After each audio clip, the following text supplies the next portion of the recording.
Relationnellement Vôtre, un podcast pour votre épanouissement relationnel qui tient compte de vos dimensions physiques, psychologiques et spirituelles. Bonjour, bienvenue sur ce 40e épisode de Relationnellement Vôtre.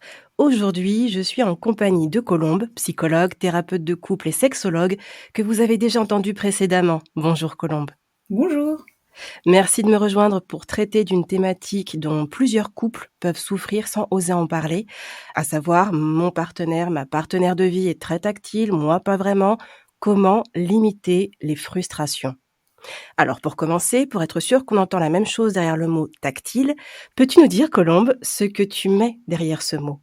Alors, pour moi, être tactile, c'est être spontané dans le toucher. C'est quelqu'un qui aime toucher son entourage, et qui réagit positivement d'ailleurs quand on le ou la touche soi-même, qui ne peut pas vraiment s'empêcher en fait de toucher les gens, même hors de la sphère privée parfois, parce que ce sont des gestes spontanés.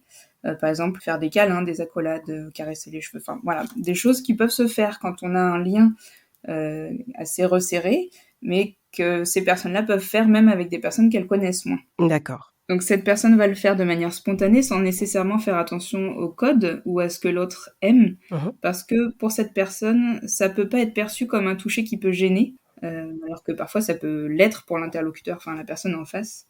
Et elle ne va pas penser à demander l'autorisation, même si c'est pas forcément sexualisé ou érotisé dans sa tête. Elle peut avoir des gestes qui peuvent être perçus par l'autre comme tel, mais dans sa tête, ça ne relève pas du tout de ça, donc voilà, elle va pas tellement se poser de questions. D'accord. Et est-ce inquiétant de ne pas être sur la même longueur d'onde que son conjoint, sa conjointe, en termes de démonstration affective ? Alors, c'est pas inquiétant dans le sens où c'est pas quelque chose de grave, ça ne veut pas dire que votre couple est forcément voué à l'échec. Heureusement. Tant mieux. Il faut juste voilà, le penser comme une différence de langage de l'amour. On a déjà parlé, Oui. tu as déjà parlé de manière précise des langages de l'amour. Et finalement, le toucher en est un parmi d'autres, parmi les paroles valorisantes, les cadeaux, les temps de qualité et les services rendus. Et donc le fait de pas avoir forcément le même niveau, déjà pas le même langage et ensuite pas le même niveau d'intensité dans chaque langage, c'est pas inquiétant, c'est juste lié à une différence et il faut faire avec. Donc chacun a son canal de prédilection finalement là-dedans. Oui. Et chacun reçoit les gestes de l'autre avec une intensité qui lui est propre. Il faut pas oublier que les démonstrations affectives sont quand même importantes parce qu'elles rassurent les deux conjoints sur l'état de la relation. Tout à fait. Mais chaque couple a vraiment sa façon de démontrer la solidité du lien. Il y a en gros les grandes lignes de la place du toucher dans les couples, mais il y a aussi les colorations spécifiques au couple en question qui vont créer une atmosphère propre à ce couple-là. Il y a les grandes lignes de ce qui se fait, de ce qui se fait pas, de ce qui se fait en public, de ce qui se fait dans l'intimité. Et puis après, il y a ce qui se décline dans chaque couple. Et être différent dans ses besoins affectifs, c'est pas un problème tant qu'on a conscience qu'il y a une différence. Et que finalement, les deux trouvent une satisfaction dans un compromis trouvé. Mais ça, on en parlera. Super. Et est-il préférable de parler de cette différence et pourquoi ? Pour moi, c'est préférable d'en parler pour mieux prendre sur soi. C'est-à-dire que, en fait, c'est important de réaliser qu'il y a cette différence-là et d'être capable de comprendre l'autre et soi-même pour pouvoir donner du sens à ce qu'on vit ensemble. Ok, c'est très joliment dit. Comprendre l'autre et soi-même pour donner du sens à ce qu'on vit ensemble. Comment réagir quand l'un des deux exprime sa frustration, que ce soit son désir de plus de gestes tendres ou son trop-plein de contacts physiques ?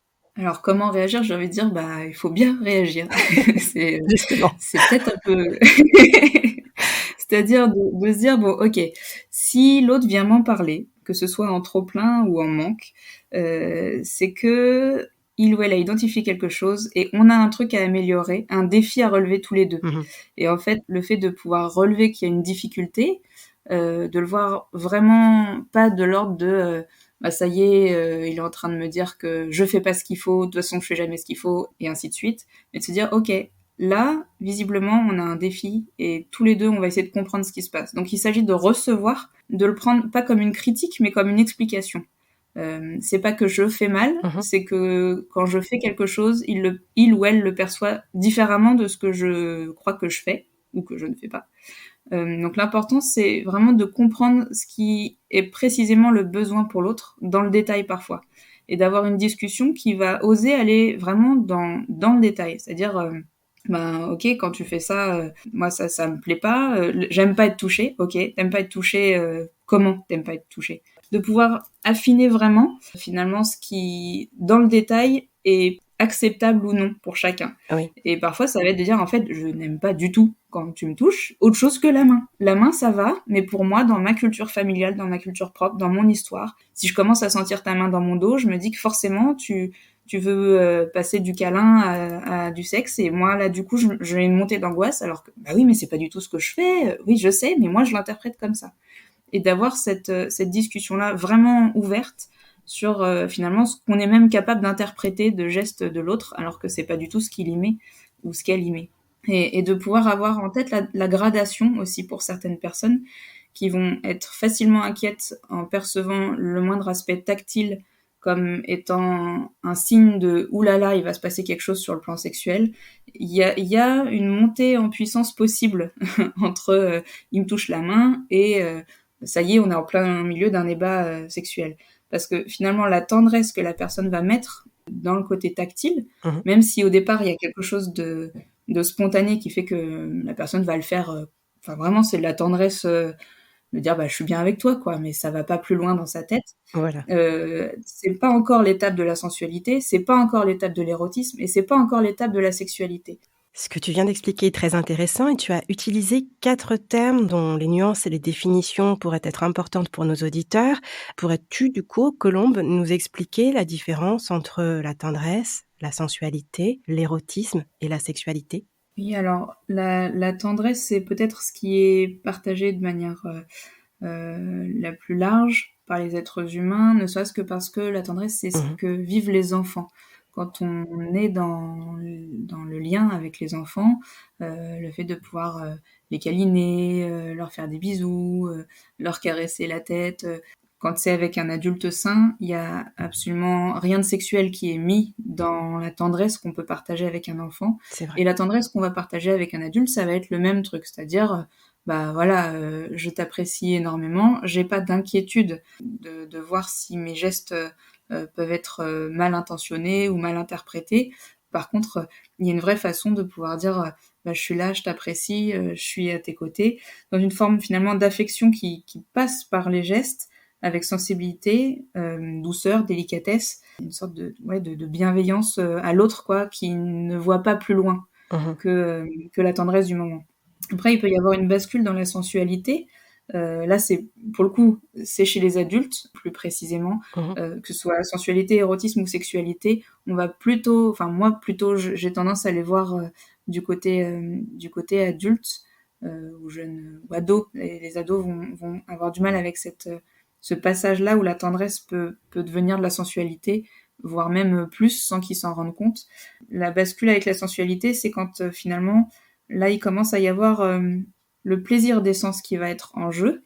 Oui. C'est pas juste, il y a de la communication non verbale entre nous, mais il y a un plaisir. J'aime quand, de manière consciente, je te caresse le dos, ça provoque chez moi quelque chose qui me fait plaisir, je sais pas forcément quoi, mais voilà, c'est quelque chose de l'ordre du plaisir qui peut rester simple plaisir ou qui peut basculer dans quelque chose avec un but érotique. Ok. L'érotisme, lui, il a pour mission d'éveiller le désir sexuel, c'est presque plus officiel. Je vais mettre en place, en étant dans une démarche érotique, quelque chose d'un climat de désir, un climat qui peut mener à la sexualité, qui peut s'arrêter là parce que c'est juste agréable d'être dans cet entre-deux, mais voilà, c'est la montée volontaire de la température dans le climat du désir, et après un cap aussi qui se passe quand l'excitation fait basculer justement dans la sexualité, où là on est dans le désir, l'excitation, le plaisir,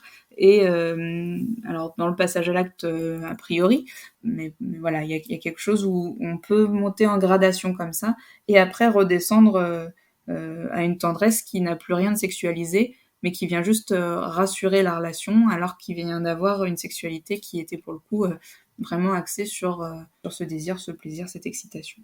Ok. Et de pouvoir se dire, voilà, là quand tu fais ça, en fait, t'es à quelle étape? Est-ce que t'es à la tendresse ou à la sensualité? Parce que si t'es déjà à la sensualité, c'est que tu penses à l'érotisme et à la sexualité. Et moi, je peux pas.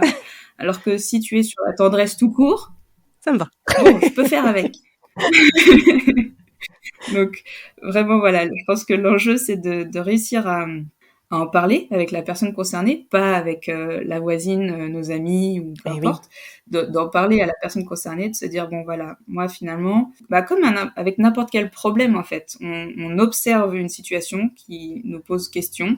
Après, on arrive sur la question de l'émotion que ça crée chez nous. On estime quel est le besoin on veut voir être comblé et on fait une demande claire. Donc, pour reprendre ces 4 étapes-là, par exemple, je décris une situation sans l'exagérer ni accuser l'autre. J'observe des faits que j'identifie. La dernière fois, devant telle personne ou quand la dernière fois, juste on était dans la rue et tu m'as pris par la hanche. Ça, c'était l'observation. Deuxième partie, émotion. J'ai eu l'impression que je ressentais une gêne et vraiment, je me suis sentie mal parce que j'ai eu l'impression que je sais pas quoi. Mon besoin, j'exprime l'émotion et le besoin dans la foulée. Du coup, comme je me suis sentie mal, j'ai eu besoin que tu me rassures et j'ai pas su comment te le dire. Donc la prochaine fois, est-ce que tu veux bien dans la rue ne pas mettre ta main comme ça si finalement tu m'as pas demandé avant ou que on peut établir un petit code entre nous qui fait que moi je vais pas le vivre bizarrement. Parce que, en fait, je me sens pas bien quand tu fais ça sans me demander. Ça me rappelle quelque chose qu'a pu faire une autre personne avant dans ma vie, où j'étais pas d'accord, ou alors peu importe, Mmh. ou juste j'aime pas et j'ai le droit de pas avoir été traumatisée ou d'avoir subi d'abus sexuels et tout simplement de pas aimer quelque chose. Donc Effectivement. voilà, de essayer de s'accorder l'un et l'autre sur des éléments précis et de voir ce qui est acceptable et ce qui ne l'est pas.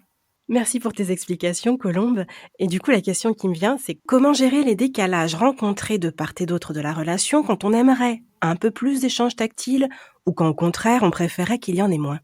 On l'a dit déjà, tout se passe dans la discussion, Mmh. où on part du principe qu'exprimer sa frustration à l'autre, c'est faire preuve de confiance, Mmh. avec l'idée que ce sera chacun son rythme dans le respect et un effort réciproque. Finalement, euh, c'est à respecter, mais c'est quand même important que les deux personnes soient satisfaites.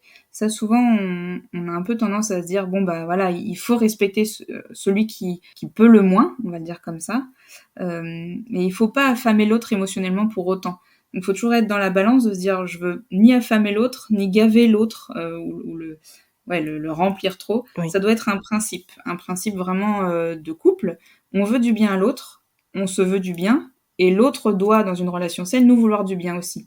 Donc, l'important, c'est que chacun, dans la relation qu'on est en train d'établir dans le couple, se sente satisfait, se sente à la fois rassasié émotionnellement, mais pas dans quelque chose où finalement la personne prend tellement sur elle pour être au niveau de l'autre que ça commence à lui peser elle. Donc si l'autre ne veut pas s'accorder, là-dedans il faut comprendre par exemple pourquoi. Mmh. Il y a des personnes qui vont dire mais moi en fait juste je ne peux pas. C'est-à-dire que même la tendresse de la main sur ma main dans le canapé pendant qu'on regarde la télé, c'est hors de question. Je ne peux pas. Alors, essayer de comprendre. Si tu ne peux pas t'accorder, ok, je peux le comprendre, je vais pas le prendre personnellement, mais j'ai quand même besoin de comprendre parce que c'est moi qui vais le vivre. C'est ça. Je le prends pas personnellement, mais je vais le vivre Ouais. personnellement. Donc, on va essayer de comprendre. Est-ce qu'il y a eu des traumas? Est-ce qu'il y a eu des abus? Est-ce que c'est une question de culture? On en parle, en fait. C'est vraiment, ok, on est d'accord pour comprendre et faire comprendre à l'autre que des deux côtés, on peut travailler dessus. Mmh. Quand je dis travailler, ça peut être travailler sur soi en faisant des efforts, en lisant des livres. Dans certains cas, ça peut être de travailler avec un ou une psy ou un professionnel qui sera adapté. Mais l'important, c'est de se dire, ok, c'est pas parce que il s'est passé quelque chose ou que il s'est rien passé, mais que je suis pas comme ça, que c'est un état de fait et qu'on doit juste faire avec éternellement. Mmh. Il y a une possibilité de faire changer les choses. Il y a des Exactement. personnes qui ne sont pas tactiles de base et juste non, ça n'est pas moi. Mais dire ok, tu as le droit de travailler là-dessus. Et la personne, elle s'autorise à imaginer qu'elle peut faire un effort sur certaines choses. C'est pas un effort surhumain qu'on demande, juste de trouver, voilà, quel est dans le panel des choses que j'ai du mal à faire, ce qui me coûte le moins. Est-ce que ça pourrait suffire à ce que l'autre se sente déjà un peu plus apprécié? La personne qui, elle, en revanche, est beaucoup plus tactile et a un besoin de ce côté-là, elle doit pouvoir accepter de se mettre en pause le temps de trouver un équilibre dans le couple sur telle période. On n'est pas sur ce sujet-là. Et par contre, toi, pendant que je te laisse tranquille, t'essayes de comprendre ce qui chez toi résonne et fait que tu le vis mal. Chacun a besoin de sentir que l'autre fait sa part, quoi. Oui. Mais tout ça, ça peut pas tenir sur le long terme. Sur le long terme, il faut trouver des astuces pour que tous les deux, ça aille et que j'arrive à te nourrir sans me gaver, ou l'inverse. Voilà. Donc de pouvoir jouer aussi sur notamment 3 éléments qui vont être, ça j'en ai déjà parlé tout à l'heure, le contexte, le lieu, les personnes qui sont en présence, le temps, est-ce qu'il y a des temps qui sont plus favorables ou non, et des gestes spécifiques qui sont acceptables ou non. Il y a des temps spécifiques. Donc de pouvoir dire, voilà, à ces temps-là, t'as le droit, il n'y a pas de problème, je vais pas le vivre bizarrement. Tu peux y Donc aller. là, ne loupe pas ces moments-là, parce que vraiment, je suis pas contre dans ces moments-là. Alors il s'agit pas de tout codifier, hein. Attention, je suis pas en train de dire, tu vas avoir une fenêtre de tir pour faire un bisou ou pour caresser ta main de tant de secondes par... C'est pas ça. Mais de savoir que l'autre est plus disponible et qu'il y a un accord qui se fait plus spontané sur le fait que je ne vais pas y voir plus que ce que tu y mets, ou je vais pas me sentir plus gênée que si tu me fais la bise pour me dire bonjour, parce que je sais qu'on est dans un cadre de temporalité spécifique qui nous met d'accord tous les deux. Et après, il y a des gestes particuliers où il faut aussi se mettre d'accord.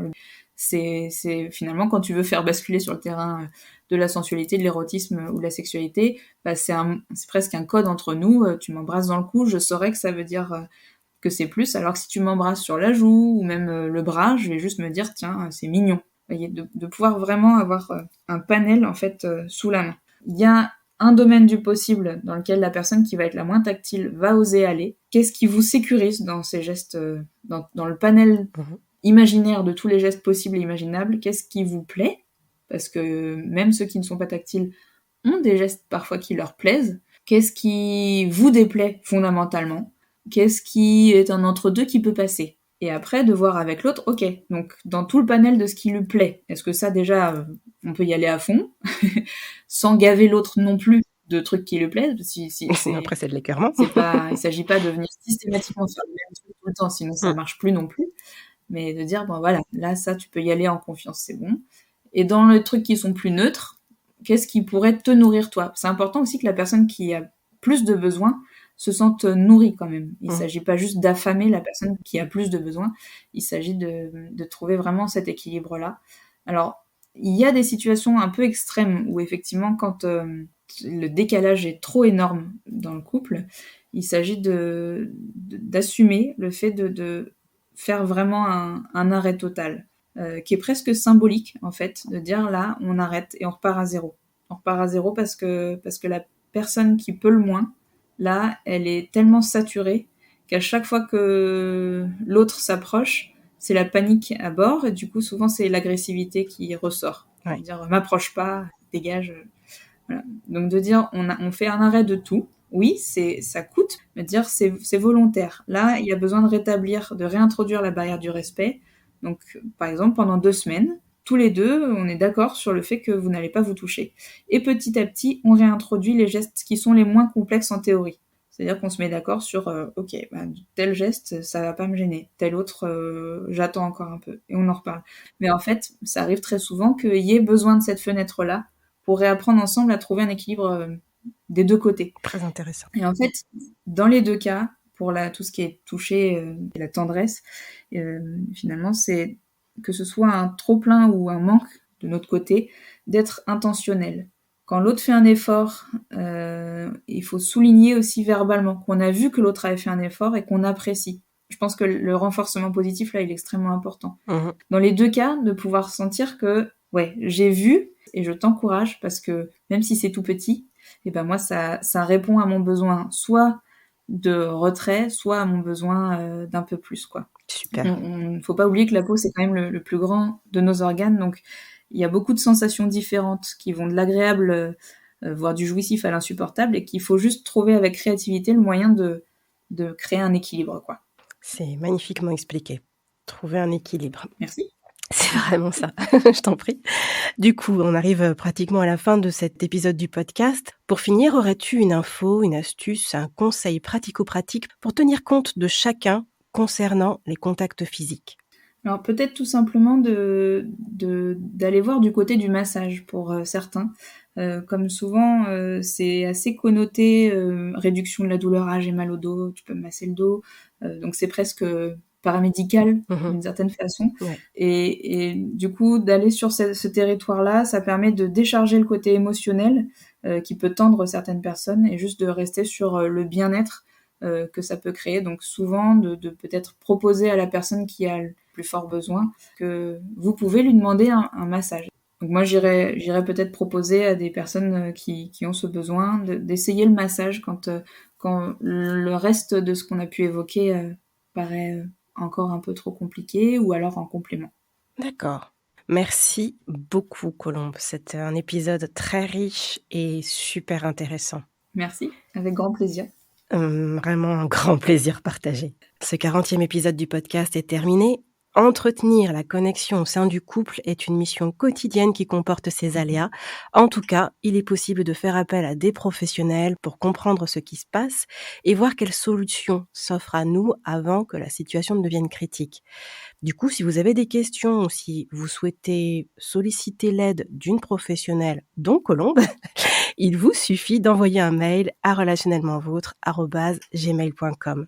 De notre côté, on se dit à bientôt et surtout, prenez bien soin de vous. Relationnellement vôtre.